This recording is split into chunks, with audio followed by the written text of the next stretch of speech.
ñun waa Y'en a marre mouvement citoyen Y'en a marre ñun force démocratique du Sénégal FDS ñun front pour une révolution anti-impérialiste populaire et panafricaine FRAPP ñu ñuy dàkkantelee France dégage ñun ñoo woote conférence de presse bi nag nii la nar a demee suñu mbokk Serigne Assane Kane bokk ci FDS force démocratique du Sénégal mi nga xam ne suñu mbokk suñu frère Babacar Diop moo ko jiite mu namoon loolu nekk fii waaye am dëj moo tax nekku fi tey ñu koy jaalee collègue am boobu nga xam ne moo génn àddina di ñaan suuf woyof ci kawam yàlla xaree ko aljana Serigne Assane Kane donc bu FDS moo nar a wax version française bi suñu mbokk Cyril ñu gën ko xam ci nom d'artiste am Thiat bu Y'en a marre moom mooy wax version wolof bi bu dee caméraman yi pare nañ je crois qu'on va devoir commencer ñu jox kàddu gi suñu mbokk Serigne Assane Kane déclaration yi bu paree nous répondrons aux différentes questions laaj yi nga xam ne am ngeen ko dinañ ci jéem a indi ay tontu.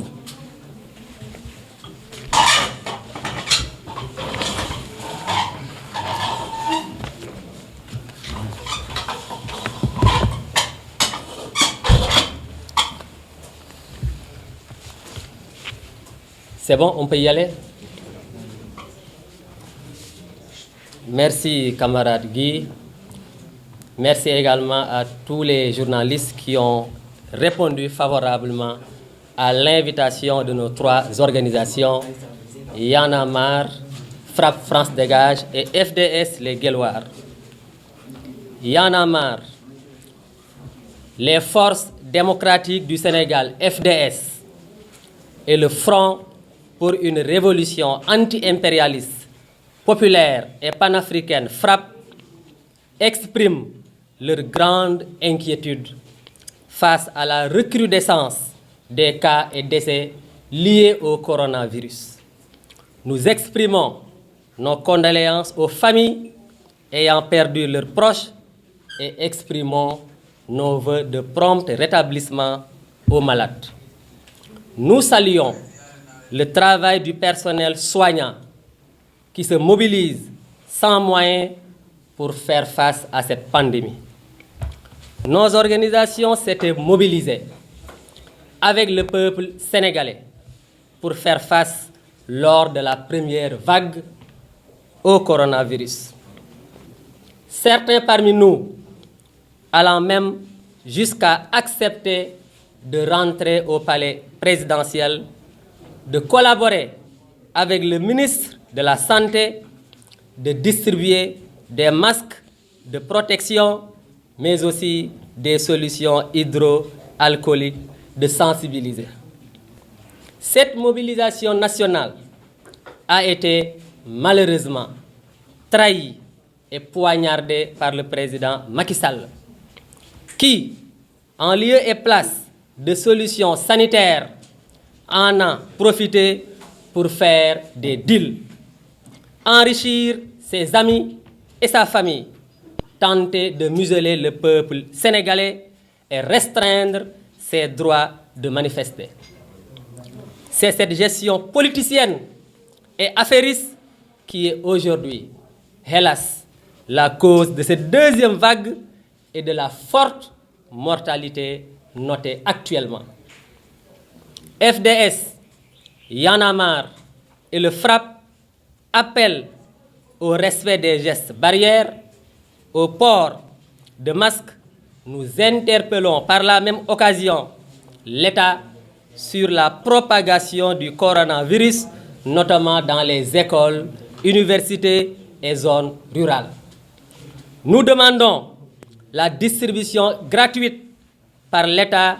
de masques de protection, l'organisation de campagnes de dépistage massif, le renforcement des structures de santé et de leur personnel, l'ouverture d'une industrie nationale de fabrication de médicaments, la suppression des institutions aussi inutiles que budgétivores comme le HCCT, le Conseil économique, social et environnemental, entre autres institutions, pour financer notamment cet effort de guerre sanitaire. FDS, Y en a marre et le FRAPP informent du lancement dans les prochaines heures d'une campagne de collecte de masques, de solutions hydroalcooliques qui seront distribués aux couches vulnérables, et cela va représenter notre contribution à la lutte contre le coronavirus. Alors que le président Macky Sall devrait mobiliser la nation entière dans la lutte contre le coronavirus, contre le virus des démolitions de maisons, contre le virus des spoliations foncières, contre le virus des violations graves des droits des travailleurs, contre le virus de la crise dans nos hôpitaux et écoles. Y en a marre, FDS et FRAPP constatent, pour s'en désoler, que Macky Sall renforce le virus de la dictature politique. Au lieu de chercher à éliminer le coronavirus du Sénégal, Macky Sall tente d'instrumentaliser notre justice dans un dossier judiciaire opposant 2 citoyens sénégalais pour éliminer un leader de l'opposition sénégalaise. Comme tous les Sénégalais, nous exigeons la vérité dans cette affaire opposant le président du parti PASTEF, Ousmane Sonko, à une citoyenne sénégalaise, Madame Adji Sarr. Mais cette exigence de clarté semble compromise d'emblée, car les autorités judiciaires ont violé les droits du mis en cause. La convocation qui a été servie au député Ousmane Sonko n'a respecté ni les termes de l'article 61 de la Constitution du 22 janvier 2001, modifié, et des articles 51 et 52, encore moins le règlement intérieur de l'Assemblée nationale. Après avoir éliminé arbitrairement des élections et emprisonné Karim Wade et Khalifa Ababacar Sall, radié de façon arbitraire Ousmane Sonko, emprisonné injustement Babacar Diop, Karim Xrum Xax, Boubacar Seye, Assane Diouf, Guy Marius Sagna, et arrêté des membres de Y en a marre, de Ñoo Lank et de Doyna pour une simple affaire de dépôt de lettres administratives. Acheter le ralliement de celui qui est arrivé deuxième à la dernière élection présidentielle.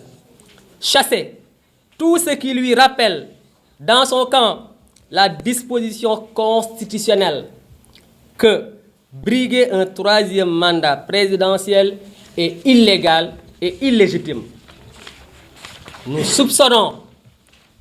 que le président Macky Sall cherche aujourd'hui à s'appuyer sur ce dossier judiciaire pour empêcher de façon odieuse et lâche un leader de l'opposition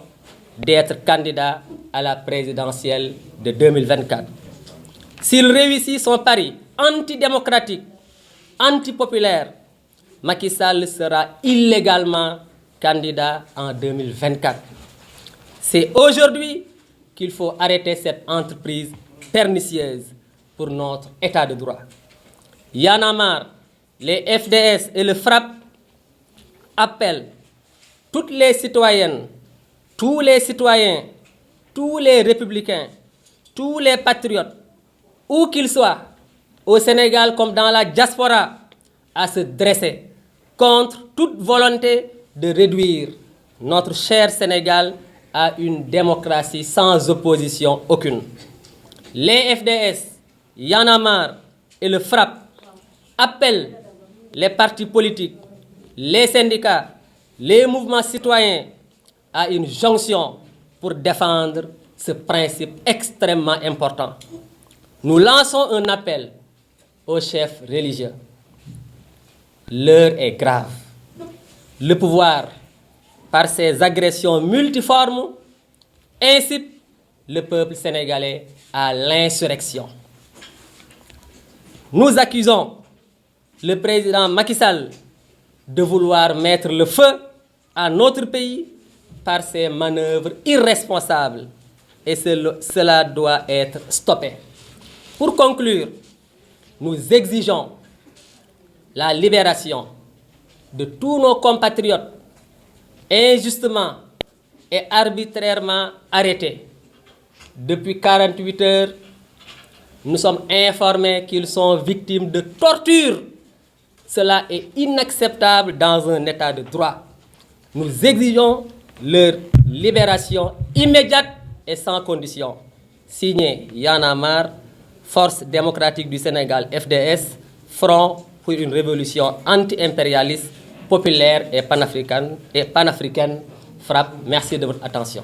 jërëjëf Serigne Assane Kane ngir ñi nga xam ne ñooy soog a agsi suñu mbokk Serigne Assane Kane bokk ci Force démocratique du Sénégal muy parti politique bi nga xam ne suñu mbokk Babacar Diop moo ko jiite moo yore woon suñu kàddu ci kàllaamaay nasaraan ñu fas yéene nag faram fàcce li nga xam ne moom la ñu waxal ci nasaraan faram fàcce ko ci kàllaamaayu wolof ak suñu mbokk wi nga xam ne moom mooy Thiat bu Y'en a marre. Thiat bismillah. Tu fais ce que tu veux. Mën nañoo tàmbali.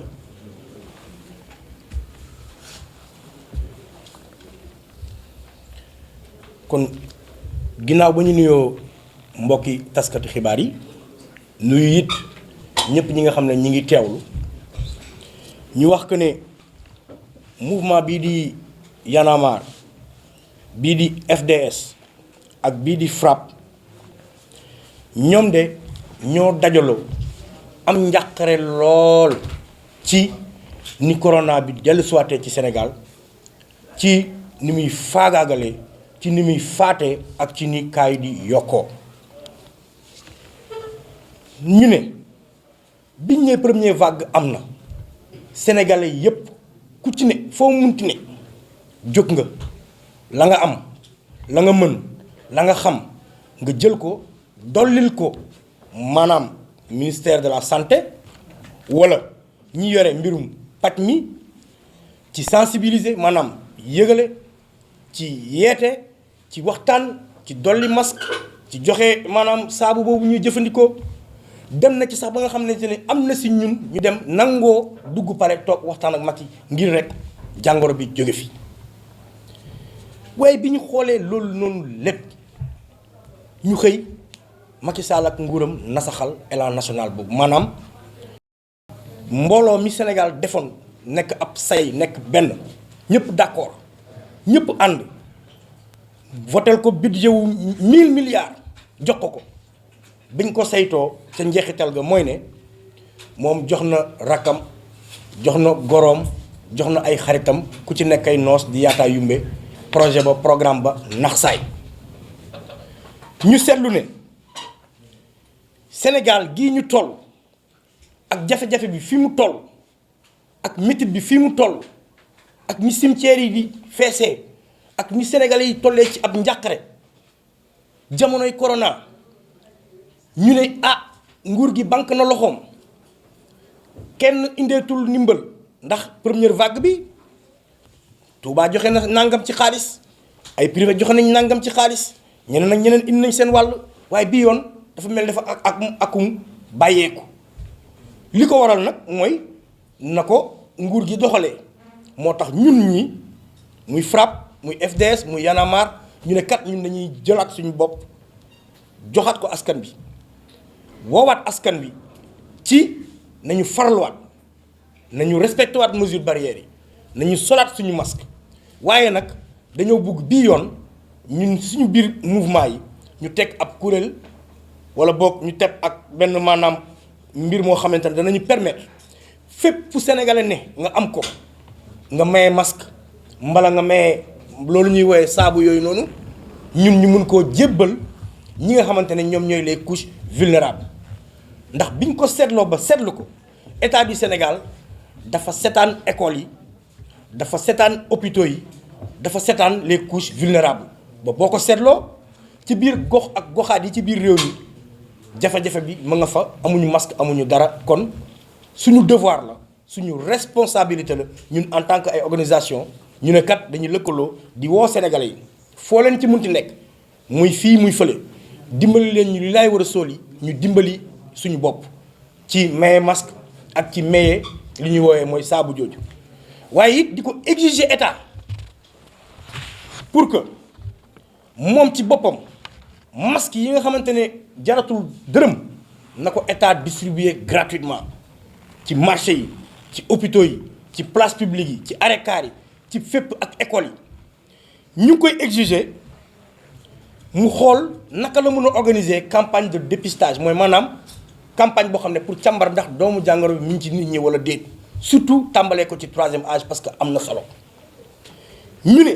bëgg nañ mu renforcer lépp luy structure maanaam kuréel buy yëngu ci mbirum pàcc ak wér bëgg nañ it ñu jaaree fi nag ñun nag am boog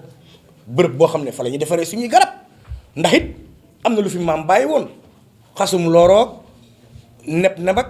ñoom ren ak ñoom xas ñu xool naka la suñu scientifique yi xarañ gi ñu xarañ ndax corona lu mu jafe-jafe-jafe ñoom def nañ ci ay jéego parce que ñun jaar nañ fa gërëm leen gërëm bu mag parce que personnel de santé bi ci liggéey bu xarañ bi ñu def ak les maigres moyens maanaam ñàkk gi ñu ñàkk ay matériel pour mun ñoo aar terewul góorgóorlu nañ lu ñu mën ñu ñaan état ibbi nag bi yoon ñu am suñu yëf bopp defaral suñu bopp suñuy garab bu répondre ak suñu exigence su ñu ne bu loolu amee bëgg nañ mu dimbali ñu yi nga xamante ne nii ay HCCT amul lu njëriñ Sénégal ay CSS xom amul lu njëriñ Sénégal Idrissa Seck dafa ne moom wàllu ji na pour dimbali Sénégal ndax jafe-jafe corona wane ko geddal sa budget neel budget bi may naa ko waa Sénégal ñu defar ci ay masque defar ci ay sanitizer may sénégalais yi li laay war a sóol loolu organisation yooyu amuluñu benn njëriñ institution yooyu kuréel yooyu amuluñ askanu Sénégal benn njëriñ te xaalis bu bëri la ñuy dikkee nañ ko fi jaar éliminer moo tax kon nag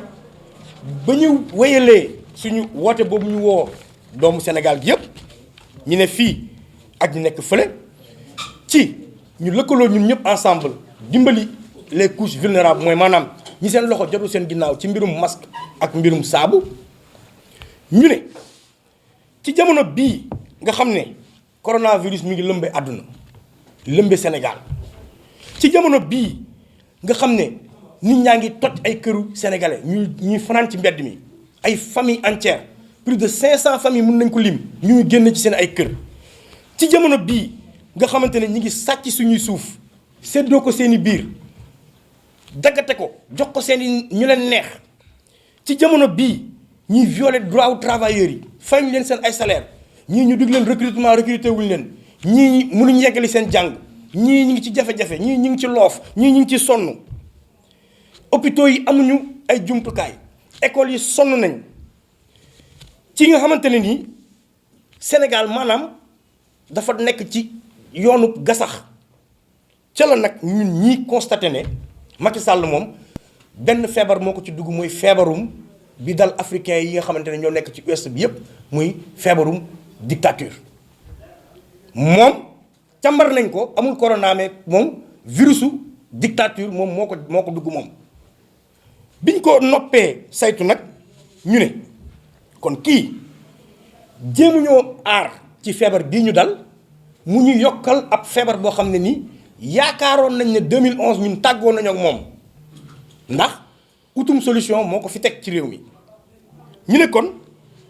moom boo càmbaree ay stratégie dafa jël li nga xamante ne Sénégal moo ko moom muy suñu appareil judiciaire muy maanaam suñu kuréel bi yore yoon def ko ab yatam di direct dóor képp koo xam ne bokk nga ci kujje gi ndax buggul kujje ndax ñemewul kujje moom mbër la moo xam ne day bugg mooy bàkku bëre bi moom day bëre takkandeer moom kese mooy bëre mooy daan mooy gañe bi ñu seetloo loolu ñu ne ah ndax kat am na yu fi jot a jàll ndax seetlu nañ kaawu kii di Karim Wade seetlu it kaawu Khalifa Ababacar Sall waaye lu tax tey nguurub Macky Sall bëgg a profité ci benn affaire boo xam ne ñaari sénégalais la ñoo jote kii jiiñ kii ñu bëgg cee profité fexe ca naka lañ ca mën a def ba éliminer ki nga xamante ne nii candidat la leaderu parti la maanaam aujourd'hui ku mu neex ku mu naqadi ku bëgg ku bañ moom moo sol costume chef opposition mu bëgg fa jaar ci porox ndoll googu profité ko éliminer ko ci loo xamante ne ni affaire judiciaire la waaye nag ñun ñu ne cette affaire maanaam mbir mii nga xamante ne dafa opposé Ousmane Sonko ak Adji Sarr suñuy organisation bëgg nañ mu leer bëgg nañ xam mbir mi nu mu demee nu mu tëddee waaye di ci xel mi tey rek mooy dañoo wóoluwul justice bi wóoluwuñ ko benn yoon ndax du benn du ñaar du ñett du ñeent wane na boppam ne moom justice bu féete la yat la bu nguur teg di dóore kon bi police gendarmerie yónnee Ousmane Sonko convocation moom mu ne demul teg ko ci ay article yoo xamante ne ndeyum charte réew mi moo ko may gis nañ ne ñoom seeni pexe mooy jéem a fexe nu ñu violer loolu ko ndeyu charte réew mi may ñu ne nag ah attention duñ ko nangu noonu nga defoon Karim Wade noonu nga defoon Khalifa Ababacar Sall noonu nga rajee Sonko sax ci liggéeyu kaayam noonu nga fi jàppee Guy Marius noonu nga fi jàppee Babacar Diop Karim Xurum Xaq Boubacar Seye Assane Diouf noonu nga fi jàppee ay nit ñi bokk ci Y'en a marre ak lu ñoo lànk ci rek yóbbu ab lettre pour yëgal autorité bi ne ko dañoo bëgg a manifester wala yóbbu ko ci benn bureau ne ko wàññil say njëkk ndax cher nañu ñu ne mais lii nag dafa ëpp kii nag fan nañ jëm ak moom bu fekkente ne moom yat wu ne pare na koo jël làbbali ko ci kaw képp koo xamante ne ni yow pare ngaa taxaw jàkkaarloog moom pour xëccoo ci xëccoo boo xamante ne nii loolu la la ndeyu charte réew mi may ñu ne nag non attention ñun loolu mënuñ ko setaan ndax nag kat ci procédure bii nii dañ cee gis dañ cee seetlu ab façon boo xamante ne nii nguuru Macky Sall mu ngi koy bugg a def ci ab muusub ak akum tappale pour fexe maanaam ba élection yii di ñëw mu jaar ci porox ndoll moom dong mu doon candidat wala sax moom mu créé propre opposition am tegal ñu fi ay xeer ak ay xuur dabb ba askanu Sénégal duñ xam fa lañ jox seen bopp ñu ne nag loolu ñun duñ ko setaan kon nag muy FRAPP muy FDS muy Y'en a marre mi ngi woo képp koo xam ne doomu Sénégal nga ne fii ak nga ne bitim réew ngay góor ngay jigéen ngay mag mbala ngay ndaw mi ngi woo képp koo xam ne ci syndicat nga ne di woo képp koo xam ne ci parti politique nga ne di la wax ne nag jot na bu ñu setaanee réew mi dina na sax bu ñu setaanee Macky dinañu takk ñu ñëpp ay buum di ñu drainer ci mbedd mi def ñu ay xar kon nañu pare ndax loolu pare wuñ ko nangu ci benn yoon ñu ne ñi ngi woo suñu kilifa diine yi suñu kilifa aada yi di leen wax ne ah kilifa diine kilifa aada ci ab dëkk am na solo waaye solo bi ñu bëgg tey mooy ñu dimbali ñu ba kii bëgg a jël réew mi taal ko ñu wax ak moom ba kii bëgg a jël réew mi yóbbu ko fi ngay wooyee fu ndox dul am ñu artu ko ñu ngi koy ñaan kilifa yi ndax nag ci fan yii fi jógee li ñu seetlu ci Sénégal mooy ne ah Sénégal fi mu jëm baaxul kon ñaan nañ ko kilifa aada yi kilifa diine yi ñu waxtaan ak moom mu delloo si xelam ndax am na solo beneen bi nag mooy ñun de ñu ngi koy accuser maanaam ñu ngi koy jiiñ nañ ko ne jafe-jafe yi ne ci réew mi tey jii nii du kenn ku dul moom moo ñu ko yóbbee amul kenn ku ko mën a laam-laame amul kenn ku ko mën a nattable ndax loolu moom mooy li nga xam ne moom mooy li am moo tax nag ñu ne am na lu tolloog 51 personnes ay jeunes ay ndaw yu ñu jàpp ci ay manifestations yoo xamante ne jàpp nañ ne police moo leen provoqué ndax ay partisans lañ ay sénégalais lañ ay sympathisants lañ yu dem seen bërëb taxaw fa ñu fekk leen fa cokkaas leen indil leen jafe-jafe ñu ngi nii tey ci kaso bi ñenn ñi ne ñu ngi leen di torturer nañ leen bàyyi ñu dem ñibbi seen i kër.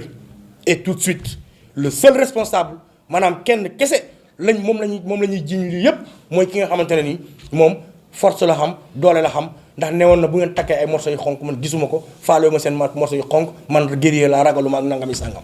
ku bëgg ay la ku bëgg jàmmar loolu ku bëgg histoire la na bàyyi askanu Sénégal ci jàmm na libéré nit ñoom ñu dem ci jàmm. kon nag li fi ruusee nii yëpp tey ñetti organisation yii mu di FRAPP mu di FDS ak Y'en a marre ñoo leen ko doon yeggee yéen askanu Sénégal di leen wax wasalaam. jërëjëf Thiat bu Y'en a marre mbokk taskatu xibaar yi ñun ñoo ko déggandoo déglu nañ suñu mbokk Assane Kane ci nasaraan dégg suñu mbokk Thiat ci wolof waxoon nañ nag ne bu dee am ngeen ay laaj mun nañ jël laaj yi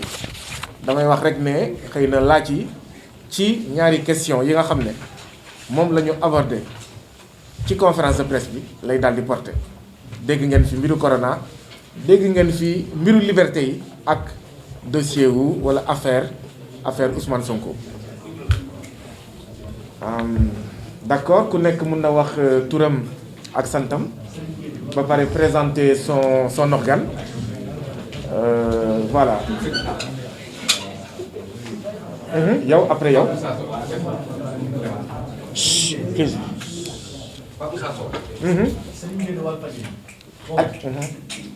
Ma question est la suivante. Vous avez dit dans votre discours se dresser. Je crois que mën nga ñëw xaw ma ci wolof. Après bon de toute façon les questions sont posées à tout le monde ku bëgg a tontu mun na jël parole. D'abord damay tàmbalee ci question Pape Moussa ñetti cas yi bokkuñ ñetti cas yi leen dong lañ bokk mooy ñoom ñett ñëpp ay opposants lañu woon loolu kese lañ bokk. L'affaire Karim Wade à l'époque demande sociale la woon sénégalais yi ñoo namoon ñu dem jëli ji lañu moom ci li ñu wax ne dañ koo sàcc ci lubal ko ci alalu réew mi. Je me répète ci kaaw Karim askanu Sénégal moo ne woon demande sociale dañoo bëgg ñu récupérer lépp loo xam ne koom-koomu réew mi la te ñii fi nekkoon doon ñu jiite nasaxal nañ ko. État bi takk ay rajoom jaay ñu benn dossier jaay ñu ay milliards yu Karim Wade luubal jël suñuy milliards it jox ko Antoine mii mu jël la roppalaanam wër àdduna bi yëpp kon ñun askan li ñu mënoon mooy lu xaar finalité bi ndax ñoo ko sàkk woon waaye fi mu mujjee neexuñu fi mu mujjee dafa mujjee doon loo xamante ne ni benn nit boo topp la ba tey nga exilé ko génne ko dëkk bi xamuñ ci yan condition kon cas boobu bokk ci kaawu Khalifa Sall dañ ko jiiñ mu am possibilité teg défense am mu toog ne waaw mu am lu mu nangu ca lañ ko jiiñ ne demeewut na ngeen ko waxee mu def conférence de presse am ne man liñ may tuumaal liñ ma ciy wax demeewut tey noonu nii la demee nii la demee nii la demee mu jox ci ay leeral munoo koo tëkkale munuñ koo tëkkale ak cas bii ci cas Ousmane Sonko bi nga xamante ne affaire de mœurs la ci affaire de mœurs bi moom toog na nee na loolu amut bokkut il faut pas ñu tëkkale cas yooyu waaye ci procédure bi ni mu demee dañ cee jàngat ci ñaari procédure yu njëkk ya on a compris aujourd'hui que Macky Sall n'accepte pas que benn leader émergé de l'opposition pour mun koo faag xatal ci espace bi bëggut ko moom kay nañ nekk ay xuusmaa ñàpp ñu mën a manipuler ak ñu mën a jënd pour mu mun leen bàyyi ci seen jàmm bu amee ku dëggal boppam faw mu ut lu mën a taqal on est tous responsables ñun ñëpp ñoo utoon demande sociale pour mu jàpp Karim ni finalité bi mujjee neexuñu on est tous responsables ñoo bëggoon mbirum Khalifa Sall leer fa mu mujj mooy ñu bafoué ay droit am fa mu mujj mooy ñu nasaxal ay droit am moo tax ñu ne la wóoluwuñu justice bi donte bëgg nañ cette affaire mu leer wax nañ ko bu baax a baax mi ngi ci lettre mi ngi ci kayit gi nee nañ la wóoluwuñu justice bi donte bëgg nañ histoire bi mbir mi leer waaye ñaari parti yu am la kii wax na kii wax na mais ca na état doxalee daf ñuy fàttali la fi amoon ku ndóbin rey sa maam nag foo gisee lu ñuul da ngay daw xoddeeku balaa ngaa lakkale moo tax du ñu xaar ba mu ne këtt na jon muy dal suñu kaw moo tax ñu ne suñuy organisation yii bëgg nañ justice bi def liggéeyam ci ni mu waree ci anam bi mu waree pour mu grandir suñu démocratie nañ càmbat mbir mi ba mu yegg waaye du ñu nangu état làqatu ci ginnaaw pour xoqatal un opposant encore une fois de plus pour leeral terrain bi ci mu yomb loolu la ñuy wax non Pape Moussa, les autres ont posé la question hein. Oui. Donc Pape Moussa may ñu quoi, d'accord. xam nga pour être très clair nekkuñu ci soutien d'un individu on est sur des principes démocratiques nous soutenons la démocratie de notre pays nous soutenons les droits ci suñu pays nous soutenons l'état de droit nous soutenons les libertés privation de liberté yi am jamono ji nii loolu la ñuy soutenir ñun donc il faut mu leer moo tax wax nañ la ko nee nañ la affaire bi bëgg nañ mu leer waaye it du ñu nangu leneen làqu ca ginnaaw li ñu la wax kay dafa leer beneen question bi ma bàyyi la nga ñëw peut-être. Non, en français sur cette question. Non, bàyyi ko mu terminer. Parce que sinon après il va y question bi. waaw la rue ou pas. la rue ou pas loolu moom bu ñu ci yeggee dinañ la wax waaye li ñu wax mooy que les Sénégalais se tiennent prêts na Sénégalais prêt taxaw bu ñu ne acca ñu ne acca booy xeex ak nit mu pare da ngay pare ne moom xam nga fi ñu toll ak Macky Sall lan la wura ba dem na këng wax mag kese la jàkkaarloo moo des jàkkaarloo nag anam bu ne la bi ñu sabab bi ñu am yéene mooy bi ñu woo suñu ay guide religieux ñu dem wax ak moom mu nekk nit mu bàyyi li mu nekkee bañ a taal dëkk bi bañ a yàq Sénégal booboo ñu gënal bu ñu joxul boobu bu mu ñu indil ñu jël bu mu ñu indil ñu jël bu ñu woowee ci mbedd mi fekk ñu fa suñu woowee ci waxtaan ñoo ko gën a bëgg wax fop ëpp ko wax beneen bi muy c'est la même chose. La dame. En fait, c'est un peu la question de Moussa. Est-ce Ouais, qu'on ouais. soutient ou pas? Et tu as répondu tout à l'heure. On a répondu à ça. Tu peux changer. Sur cette question-là, je pense que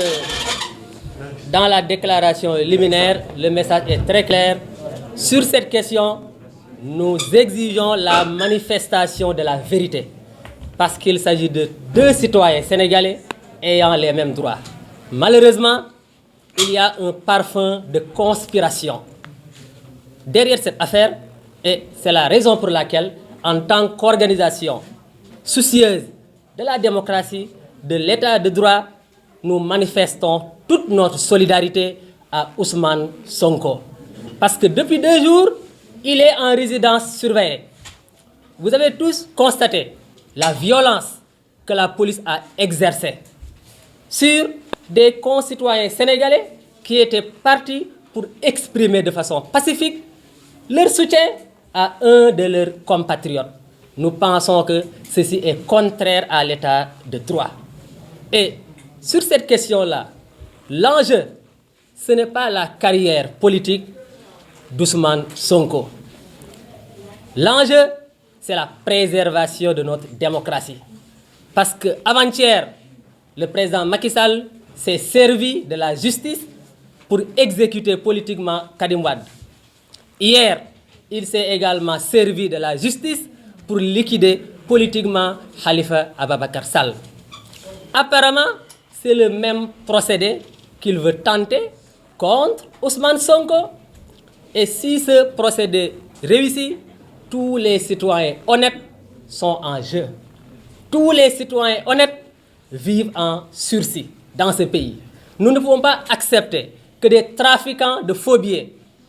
continuent de vaquer librement à leurs occupations. Nous ne pouvons pas accepter que des membres de l'APR cités dans des scandales financiers siègent tous les mercredis au Conseil des ministres. Et pendant ce temps, Assane Diouf, Guy Marius Sagna, Tchad, d'autres citoyens honnêtes qui ne font qu'exercer des droits reconnus par la Constitution soient traqués par le pouvoir de Macky Sall. Donc, pour me résumer, en tant qu'organisation, nous manifestons toute notre solidarité à M. Ousmane Sonko sur cette question-là, tout en demandant que la lumière soit faite. Il appartient bien sûr à la justice de dire qui a raison ou non. Sur la question, est-ce que nous allons investir la rue? Nous n'excluons aucune forme de lutte légale. Si jamais le président Macky Sall persiste dans sa tentative de liquider politiquement un adversaire. C'est bon. mbokk yi lii moo nekkoon ñetti laaj yi ñu ngi leen di xëy na balaa di leen di gërëm am na ñoo xam ne tardé nañu bu fekkee bëgg nañ def ay interview mbokk yaa ngi fii mën nañ xëy na la salle est petite koñ bi rëy na mën nañ accorder ay interview ak ñi nga xam ne tardé nañu sur ces questions là di leen di gërëm di leen di sant ci seen teewaay di leen di jox rendez-vous fan yi di ñëw jërë ngeen jëf. Situation bi actuellement vous dites que l'heure est grave parce que gis ngeen ne c'est une atteinte à la démocratie doxalin bi rawatina ci kaw Ousmane Sonko naka nga ko jàngatee ak est-ce que li ñu doon gis 2011 ba Macky Sall d'ailleurs bokkoon ci combat bi yaakaar nga ne lu mën a amaat la. li ñu doon gis 2011 lu ko raw lu mën a amaat la. lu ko raw lu mën a amaat la on est très ferme là-dessus boobu ba léegi bi Macky Sall nekk au pouvoir mu ngi tenté muy jàll mais peut-être dafa nekk loo xamante ni daf ci profité woon nelawal ñu mais liñ naan yaa jamais 203 peut-être ñaari combat gagné na mais cette fois-ci bu yaboo mu tëddite nelaw te xam ni combat bi du ko gagné quitte à ce que lu mu ko jaral ñun jaral nañu ko wala lu ko raw jaral nañu ko pare nañu pour lépp lu Macky Sall indi dinañ ko indil safaan wa suñu indilee jàmm ñu indil ko sans jàmm suñu indilee ay ñu indil ko téeméeri ay amul lenn lum ñu jaralul lum ci bëggatul lum ci bañatul ñun bañatuñ ko ci parce que moom mi nga xamante ni moom la ñu dénk moom la war mu sàmm réew mi bañ ko taal bu fekkente ni nag moom moo am intention bëgg a taal réew mi fii la ñuy fekk on va lui barrer la route. D'accord ñu gis ne moom doxalinam ak réaction yi envers la société civile les opposants dañuy wax ne moom du gentleman moom bu ñuy force rek lay utiliser day ñëw fàq jàll noonu ban stratégie ngeen nar a lal ci kanamu loolu nga xam ne lu jafee jàll la quand même. xamul sax fu ñuy doonee gentleman xamul nuñ koy nekkee booy wut ngundum li ñu naan ngundum ngaa ko dëgg mooy Macky Sall booy wut koo xamante ni. xamul c'est-à-dire am na loo xamante ni nit doo forcer sa bopp nit ñi bugguñu la Macky Sall il sait que il est très impopulaire c'est l'homme le plus impopulaire dans ce pays lu tax mu bëgg ñu forcer boppam Macky Sall bu ko Sénégal jaralee bakkanam ñun Sénégal jaral nañu suñu fukki bakkan li ñuy wax dafa yomb ay Macky Sall woy Macky Sall ñi muy commandé c'est juste l'armée la police et la gendarmerie suñ ko nangoo ñoom mais ñun ñooy commandé suñu bopp, nous sommes le peuple sénégalais. Justement armée bi ak gendarmerie bi ni ñu gisee peut-être entre guillemets Macky Sall phagocyté leen noo ko gisee est-ce que am ngeen yaakaar ci armée boobu ñu protéger peut-être la population. am nañu ci yaakaar parce que pour le moment il manipule la police et la gendarmerie. Il n'a pas encore manipulé l'armée. Sauf qu'hier, chose qu'on déplore, mooy ci manifestation Bignona bi ils ont sorti l'armée pour renfort et ça nous le déplorons. N'utilisons pas notre armée pour des manifestations. Donc la police et la gendarmerie c'est des frères qui sont là-bas, des cousins, des tout. ñu ngi leen di wax ni que ni Macky Sall bu mu leen dugal ci loo xamante ni day taal réew mi wasalaam. dégg ngeen ko mbokk yi mu nekkoon conférence de presse bu FRAPP France Dégage Force démocratique du Sénégal di FDS ak ñi nga xam ne mooy mouvement citoyen di Y'en a marre dégg ngeen li ñu wax li leen alerté actuellement ba tax ñu def conférence de presse bi nee nañu situation bi nga xam ne moo prévaloir actuellement au Sénégal ak prétention bi nga xam ne président Macky Sall am na ko ngir képp koo xam ne nekk na ci opposition bi ba émerger ngir janoo ak moom mu faagaagal la joxe nañ ay exemple yu ci mel ni Karim Wade waaye foofu préciser nañu ni li ko différencier ak kaaw Khalifa Sall ak ki nga xam ne mooy Ousmane Sonko mooy ni demande sociale la woon ci koppar yoo xam ne dénkoon nañ ko Karim Wade ci anam gi mu géré woon jamono bu muy nekk ministre beneen bi di cas bu Khalifa Sall ak liñ ko jiiñ muy caisse d'avance bu mairie de Dakar ba ñu far ko jox benn peine de prison tere woon sax mu participer ci élection présidentielle yu 2019 beneen bi di Ousmane Sonko lii particularité bi nag ci li ñu wax mooy c'est une affaire de mœurs boo xam ne dara lalu ko lu dul ay accusations yoo xam ne accusations yu fallacieuses la accusation la yoo xam ne dañ ko monter de toutes pièces ngir faagaagal benn opposant boo xam ne xam nañu ne moo gën a am taxawaay Macky Sall mi nga xam ne moo nekk njiitu réew mi donc ñu alerter ñoom ci li nga xam ne mooy seen taxawaay naam ne nekkul ne dañoo am fu ñu far waaye dañu gis ne dañu rek jóg ñi nga xam ne mooy nguuru Macky Sall dañoo jóg rek ngir faagaagal démocratie ngir faagaagal état de droit ngir fexe rek ba samp li nga xam ne moom la ñu wax dictature te loolu ñoom nee nañu duñu ko nangu benn yoon ndax li nga xam ne mooy ki nga xam ne mooy Ousmane Sonko ak victime bu mu nar a doon ci manigance ci manipulation ci li nga xam ne mooy stratégie yi nga xam ne stratégie politique yu nguur gi fexe ba daan li nga xam ne mooy opposant yëpp ba foqati seeni liberté individuelle buñ ko bàyyee ba mu jàll ci Ousmane Sonko benn Sénégalais du ci mucc Assane Kane bu Force démocratique du Sénégal wax na ko ne actuellement tous les Sénégalais sont en sursis ndax gis nañu anam bi nga xam ne moom la nguur gi di doxalee respecté wuñu benn loi ba ci sax ñu joxe li nga xam ne mooy procédure bi ñu enclenché concernant le cas Ousmane Sonko ak règlement intérieur bu assemblée nationale bi nga xam ne dëggate nañ ko jox ko convocation et tout ce qui tourne autour donc mu doon loo xam ne nee nañu daal ñoom li ñuy soupçonné mooy wàllu dictature wàllu troisième mandat waaye bëgg sax ci nguur gi te Macky Sall bëgg ko te loolu nee nañu duñ ko nangu benn yoon te dinañ ci taxaw temm ngir fexe ba réew mi teguwaat ci yoon ba ñu fexe ba liberté individuelle yi ñu daal di koy respecté waaye fexe itam ba démocratie doole bu mu amoon ñu delloo ko ndax nee nañu seetlu nañu ni bii Macky Sall duggee ba nekkee ci bopp réewam ba léegi gis nañu ne démocratie dafa dellu gannaaw ku jóg pour manifester ñu labbali la ku dem pour déposer lettre d'information ñu jàpp la tëj la ak lu ay actes yu bëree yoo xam ne nekkul loo xam ne méngoo na ak doxalinu démocratie donc mu doon loo xam ne nee nañu dañ koy dénoncer te di ñaan nag ñoom ñu ne dañuy ñaan ñi nga xam ne ñooy chefs religieux yi ñi nga xam ne ñooy autorités religieuses yi ñu wax ci mbir mi ndax mbiru askan wi la te loo xam ne ay du yam ci bopp borom bu fekkee ne dafa dem ba tas ci réew mi rek dañu gis ne kenn dootul nekk à l'abri te loolu ci lu ñu war a wax lañ donc loolu moo nekkoon li nga xam ne moom lañ fi jot a wax ci wàllu conférence de presse bi te nee nañu dinañu jóg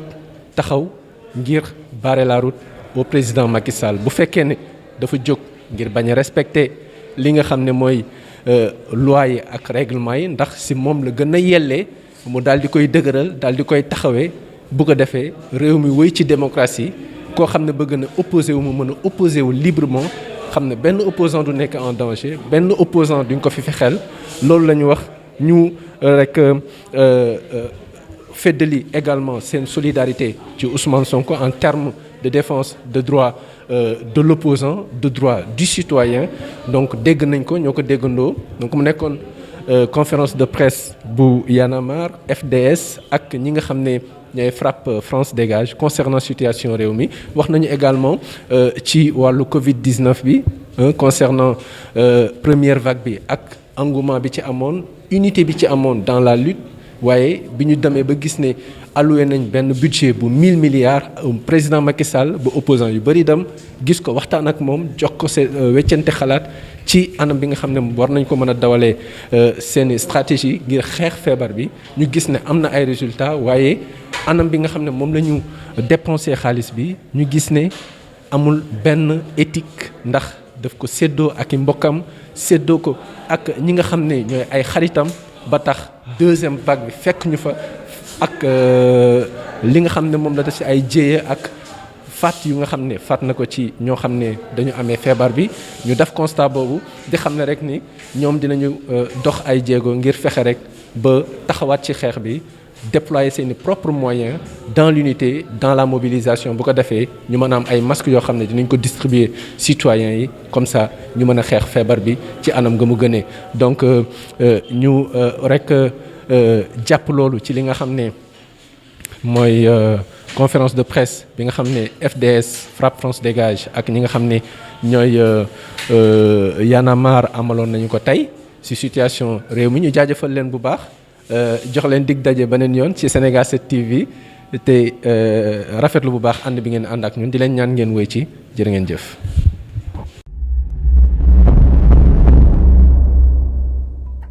cheetetetet mais yow sawaay yow fu ñu la fekk yaa ngi ci kanamu ordinateur bi wala sa kanamu tablette ba sa téléphone portable lu xew mais damay lire ay information waaw xoolal boo bëgg am ay information yu leer nañ et en temps réel duggal ci www.senegal7.com ay information yu wóor man de maa ngi application Sénégal 7 lépp lu xew dama koy jot ci sama téléphone ci tàng bi te nag application Sénégal 7 am ko yomb na da ngay dugg ci Play Store wala Apple Store nga télécharge ko rek xam li xew ci réew mi ak la xew ci bitim réew te nag dara du la ci umpu. Vous voulez des informations en temps réel? Cliquez sur www.senegal7.com. Sénégal 7, le roi de l'information en temps réel.